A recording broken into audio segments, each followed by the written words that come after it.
की शिवरात्रि है। कल कथा सुबह 8 बजे से 11 बजे तक हो जाएगी।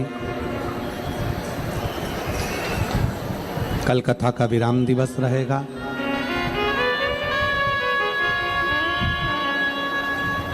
कहते हैं मेहमान जाते जाते घर के बच्चों को कुछ ना कुछ देकर जाते हैं। शिव महापुराण भी कल विराम लेगी तो मेरा भोले बाबा भी जाते जाते आप लोगों की झोलियां जरूर भर कर जाएंगे। शिव कृपा। दिल से बाबा से निवेदन करिए, प्रार्थना करिए, दिल से विनय करिए। सब साथ में बोलेंगे, बाबा से विनती करेंगे।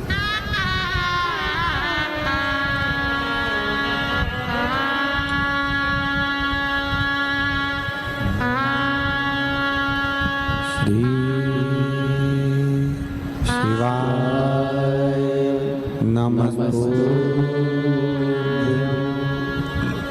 श्री शिवाय नमस्तुभ्यं।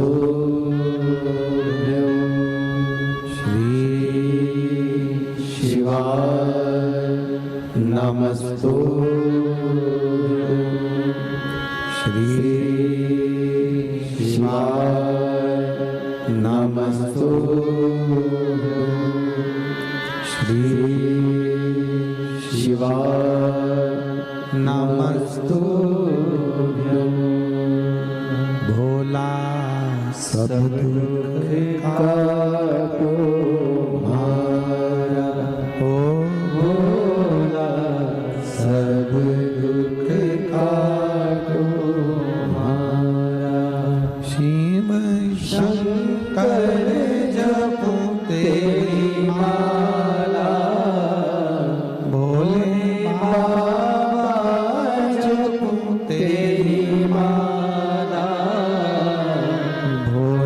सब दुख काटो हमारा, ओ भोला सब दुख काटो हमारा।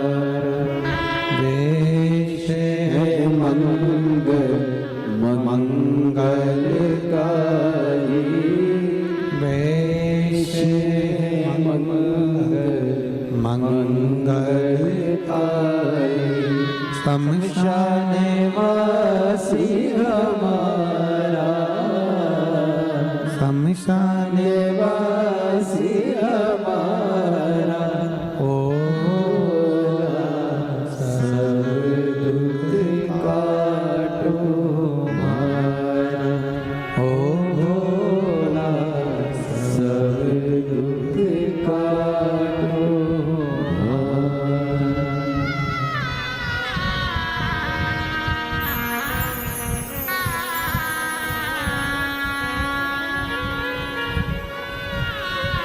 भगवान देवादिदेव महादेव शिव ओगड़दानी त्रिकालदर्शी कैलाशी अविनाशी की कथा कर रहे हैं।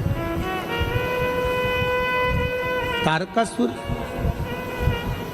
विश्वास को नहीं टूटने दिया, भरोसा तारकासुर ने प्रबल रखा। तारकासुर को यह मालूम था कि अगर मैं विश्वास रखा हूं, भरोसा रखा हूं तो शिव जी का विवाह जरूर।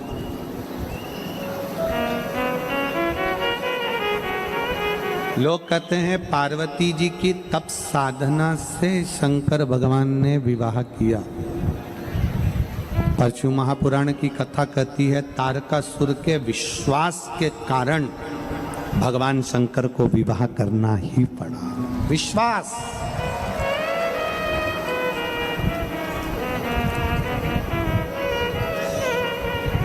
एक भरोसा, एक दृढ़ता, एक विश्वास, एक मूल भरोसा, एक विश्वास शिव को करीब मिलाता है।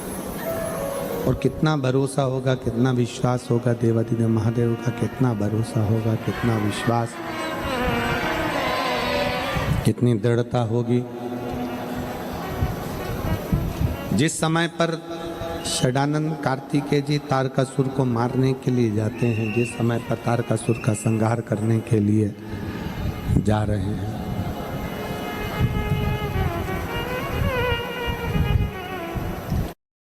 मैं शिव को नमन करने आया। ये मेरी बेटी के फोटो भी मैं लगा रही हूं, ये दोनों फोटो मेरी बेटी के लगा रही हूं।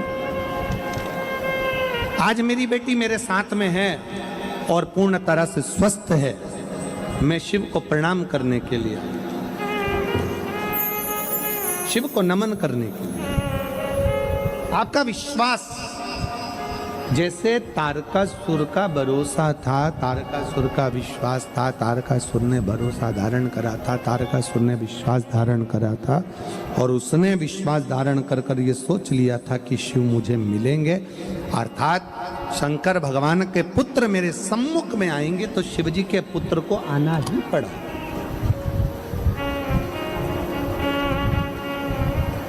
आप किस पर भरोसा कर रहे हैं, आप किस पर विश्वास कर रहे हैं, आपके ऊपर निर्भर करता है कि आप भरोसा किस पर कर रहे हैं, आप विश्वास किस पर कर रहे हैं, आपके ऊपर निर्भर करता है। ये आपके ऊपर निर्भर करता है। संसार के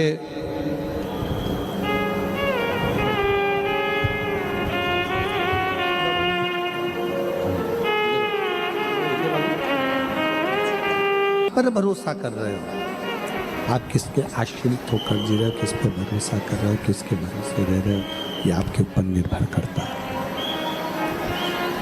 प्रेशर बढ़ा दे बाबू साहब तूर का।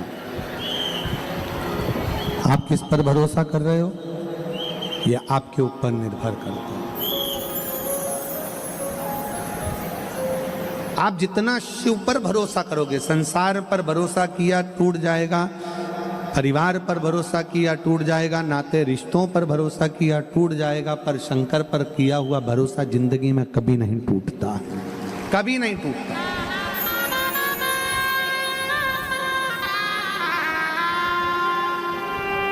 शिव पर करा गया भरोसा कभी नहीं टूटता। आप उसके आश्रित। भागीरथ बाबा गंगा जी को पृथ्वी पर लाना चाहते हैं और गंगा मैया कहती है कि मैं पृथ्वी पर आऊंगी, पर यदि मुझे कोई संभाल नहीं पाएगा तो मैं पाताल में चली जाऊंगी। गंगा जी कह रही मैं आ तो जाऊंगी, पर मुझे अगर संभाला नहीं तो मैं पाताल में चली जाऊंगी।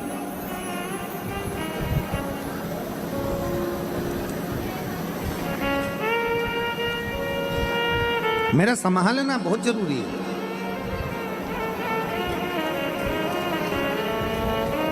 और संभालने के लिए कोई तो हो जो मुझे संभाल ले।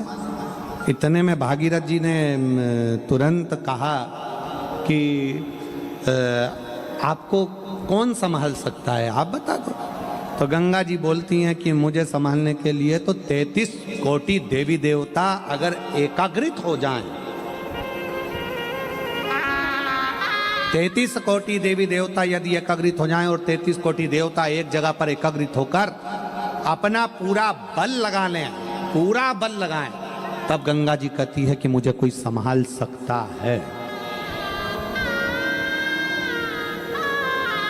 तब मुझे कोई संभाल सकता है।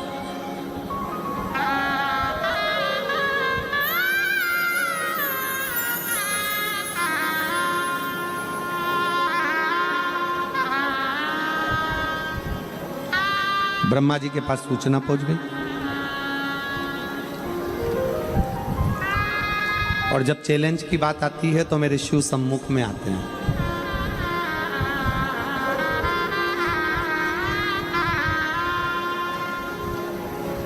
और मेरी जीजियों से आज मैं विश्वास के साथ कहूं ये बात, मेरे जीजाओं से भी कहूं, जहां विश्वास की बात आ जाए और जहां चैलेंज की बात आ जाए, कोई कह दे कि ये बीमारी लग गई है और इसका कोई हल नहीं है, तब हम उन आपसे कहेंगे कि उस बहन से कहना कि तू डॉक्टर का इलाज चालू रख, डॉक्टर की दवाई खिलाते रहे, क्योंकि हमारे शास्त्र कहते हैं कि डॉक्टर का एक रूप शिव का होता है, डॉक्टर भी शंकर का एक रूप होता है। डॉक्टर की दवाई खिलाओ, डॉक्टर को दिखाते रहो, डॉक्टर का इलाज कराते रहो, डॉक्टर को दिखाते रहो, डॉक्टर से जांचें कराते रहो और डॉक्टर की दवाई खाते रहो। और कोई कहे कि इसका कोई इलाज नहीं है, तब उससे कहना कि अब तेरे घर के नजदीक में जो शंकर का मंदिर हो वहां 1 लोटा जल चढ़ाना प्रारंभ कर। शिवजी पे चढ़े हुए जल को लाकर अपने बच्चे को देना या अपने परिवार में जिसका तबीयत खराब है उसको आचमन कराना प्रारंभ कर। 15 दिन बाद मिलेंगे कि बाबा कितनी कृपा करता है, फिर सोचा है।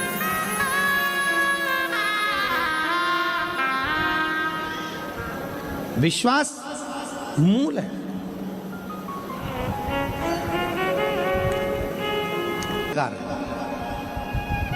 एक शिव तत्व, एक शंकर, एक ओघड़ी, शंभु, जिस पर हम निवेदन करेंगे आप सबसे, हमारे हृदय से, हम भाव से कहेंगे।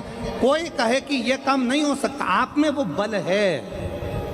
एक छोटे से छोटा बच्चा, एक मेरी युवान बेटियां, युवान बेटा, एक बहुएं, एक माताएं, एक बुजुर्ग। कई माताएं कहती हैं मेरे घुटने खराब हो गए, डॉक्टर ने कह दिया घुटने बेकार हो गए, डॉक्टर ने कह दिया घुटने खराब हो गए। शिव महापुराण की कथा कहती है जयमन और भजन जमीन पर बैठकर करिए, घुटने कभी खराब नहीं होंगे। भोजन भी जमीन पर बैठकर करो और भजन भी जमीन पर बैठकर करो, कभी जिंदगी में घुटने खराब नहीं होंगे। हमने भजन भी कुर्सी पर चालू कर दिया और भोजन भी कुर्सी पर चालू कर दिया तो बीमारियों ने हमें घेरना प्रारंभ कर दिया।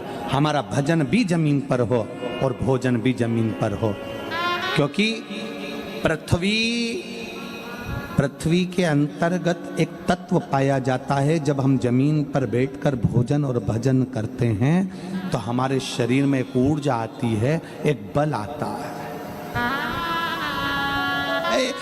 कई वो थेरेपी वालों के यहाँ जाओ ना, तो थेरेपी वालों के यहाँ एक मशीन आती है, उस मशीन में आपको सुला देते हैं। मशीन धीरे धीरे धीरे धीरे वाइब्रेट करती है, वाइब्रेट करती है, शरीर के रोग धीरे धीरे, वो मशीन पर ले जाकर लेटाया और शरीर, मशीन ने वाइब्रेट करना प्रारंभ करा। हम कहते हैं हमारा शरीर ठीक हो गया, हाथ ठीक हो गया, पाँव ठीक हो गया। क्यों हो गया? क्योंकि वो मशीन वाइब्रेट करती है। शिव महापुराण की कथा कहती है हमारी भारत की भूमि, भारत माता की भूमि ऐसी प्रबल भूमि है जिस भूमि पर अगर कोई थोड़ी देर बैठकर भगवान की भक्ति करे, भोजन करे, तो उसका तत्व हमारे शरीर में आता है और हम भी रोग से मुक्त हो जाते हैं। रोग से मुक्त होना है। अगर शरीर के रोग से मुक्त होना है तो भोजन भी जमीन पर करो और भजन भी जमीन पर करो। बैठो जमीन पर, लगाओ थाली और भोजन करिए। थोड़ा घुटना काम नहीं देगा, थोड़ा शरीर में हो सकता है तकलीफ हो, थोड़े दिन, थोड़े समय। भोजन भी जमीन पर बैठकर करिए और भजन भी जमीन पर बैठकर करिए। क्या फल मिलेगा, कैसे मिलेगा, किस तरह से मिलेगा, कभी विश्वास करिए। उसका फल क्या? कल एक बहन जी ने पत्र लिखकर कहा कि इतने सारे पत्र आते हैं और आप 4-5 पत्र पढ़ते हो। हमने कहा बहन, पत्रों का इतना सारा बखाड़ा है, इतने पत्र हैं, अगर पत्र ही पत्र पढ़ेंगे तो कथा कब कर पाएंगे। और हम तो बाबा से यही प्रार्थना करते हैं, बाबा जैसे ये पत्र आपकी व्यासपीठ पर आ रहे हैं वो पढ़े जाएं चाहे ना पढ़े जाएं, पर दुनिया के लोगों का काम सफल होता जाए और वो पत्र भेजते जाएं, बस इतनी कृपा करें, इतनी दया।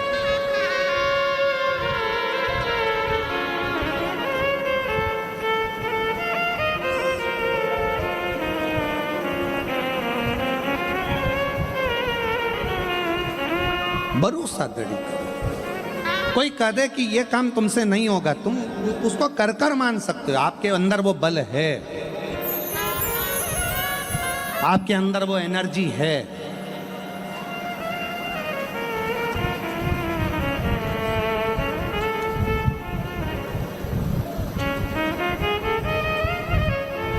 गंगा जी बोली कि मुझे पृथ्वी पर कोई नहीं झेल सकता।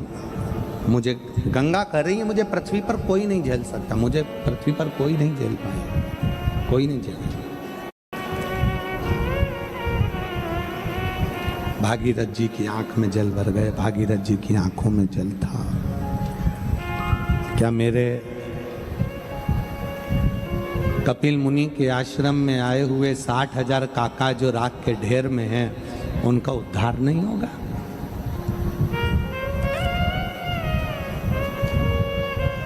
60,000 जो राख के ढेर बने पड़े हैं, क्या उनका उद्धार नहीं होगा?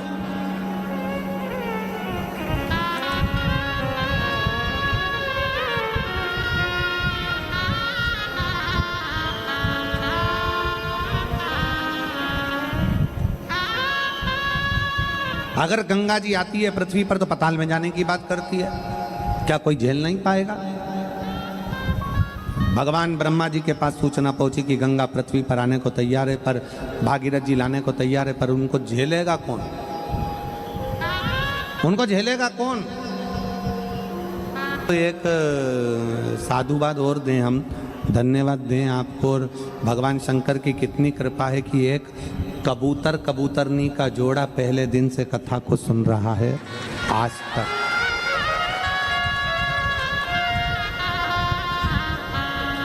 जैसे अमरनाथ की गुफा में बैठकर एक जोड़े ने कथा श्रवण करी थी, वैसे ही इस कथा को भी एक कबूतर और उसका जोड़ा पूरे 7 दिन से कथा का रसतत्व ग्रहण कर रहा है, पूरे 7 दिन।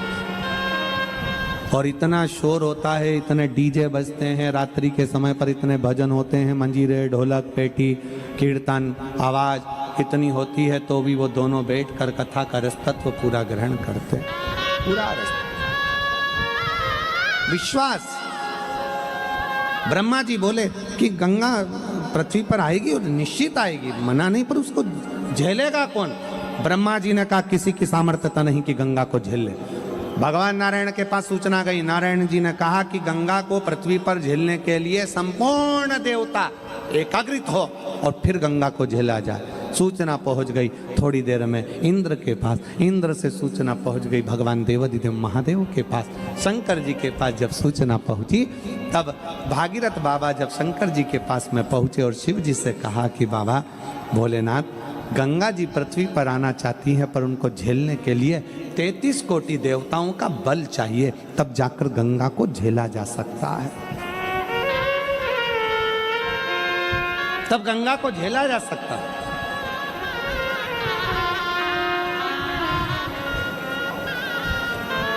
कहा शंकर भगवान बोले, भगवान नारायण को भी यहां आना पड़ेगा गंगा के लिए, ब्रह्मा जी को आना पड़ेगा गंगा के लिए, फिर पृथ्वी पर मैं हूं तो नारायण को कष्ट क्यों देना, ब्रह्मा जी को कष्ट क्यों देना? भागीरथ जी आप गंगा जी से कहो तुझे जितने वेग में आना है उतने वेग में आ, जितने वेग में आना है उतने वेग में आ, और तुझे झेलने के लिए शंकर पृथ्वी पर तेरा इंतजार कर रहे हैं, तुझे झेलेंगे मृत्यु लोक में, तुझे जितने वेग में आना है। भागीरथ बाबा ने तुरंत जब भगवान शंकर के मुख से शब्द सुन लिया तो भागीरथ जी चलते चलते बीच में देव ऋषि नारद मिल गए। नारद जी ने पूछा, भागीरथ जी कहाँ से आ रहे हो? भागीरथ जी बोले, कैलाश पर से भगवान शंकर से मिलकर आ रहा हूँ। शिव जी से विनय करने गया था कि गंगा जी को झेल लो। शिव जी ने हाँ भर दिया। अब देव ऋषि नारद बोले, तुम ब्रह्मा जी के पास गए थे? हाँ। ब्रह्मा जी ने क्या बोला? वेग बहुत तेज है। नारायण बोले, वेग बहुत तेज है। जरा विचार कर ले, 60,000 काकाओं का उद्धार कैसे होगा? इतने में भागीरथ बाबा ने एक शब्द कहा कि शंकर सत्य हैं, शंकर शिव हैं और शंकर सुंदर हैं। सत्यम शिवम सुंदरम। शिव कभी असत्य नहीं बोल सकते, शंकर असत्य नहीं।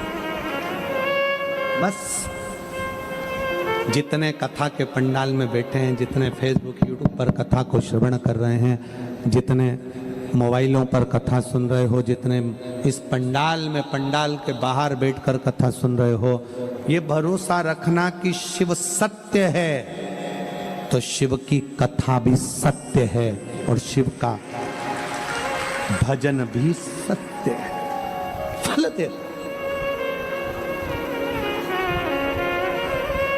फल प्रदान का। एक पत्र है,